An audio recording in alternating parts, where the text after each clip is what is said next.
गोंदिया जिल्ह्यातील स्थानिक गुन्हे शाखेने एका आंतरराज्यीय घरफोडी करणाऱ्या आरोपीला अटक करत मोठी कामगिरी बजावली आहे। या आरोपीकडून एकूण 3,24,000 रुपयांचा सोन्याचा मुद्देमाल जप्त करण्यात आला आहे। मिळालेल्या माहितीनुसार धापेवाडा येथील फिर्यादी ओमचंद रामचंद गौतम यांच्या घरी 5 ऑक्टोबर 2025 रोजी दुपारी घरफोडी झाली होती। कुटुंब बाहेरगावी गेल्याचा फायदा घेत अज्ञात चोरट्याने घराचे कुलूप फोडून घरात प्रवेश केला आणि सोन्याचे दागिने लंपास केले। चोरी गेलेला एकूण मुद्देमाल 3,24,000 रुपयांचा होता। तक्रारीनंतर पोलीस स्टेशन दौनीवाडा येथे गुन्हा दाखल करण्यात आला आणि स्थानिक गुन्हे शाखेने तपास सुरू केला। गोपनीय माहितीच्या आधारे आरोपीचा शोध घेतला असता कुंदन उत्तम बनोठे राहणार बगदरा जिल्हा बालाघाट हा आरोपी असल्याचे उघड झाले।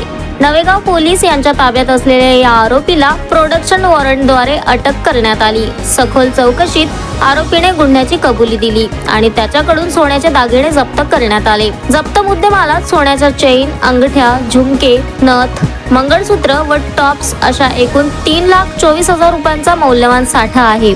पुढील तपास दौनीवाडा पोलिसांकडून सुरू आहे। गोंदिया पोलिसांच्या या यशस्वी कारवाईमुळे आंतरराज्यीय गुन्हेगारीवर मोठा आळा बसण्यास मदत होणार आहे। Sunil Kawade, the sting operation news, Gondia.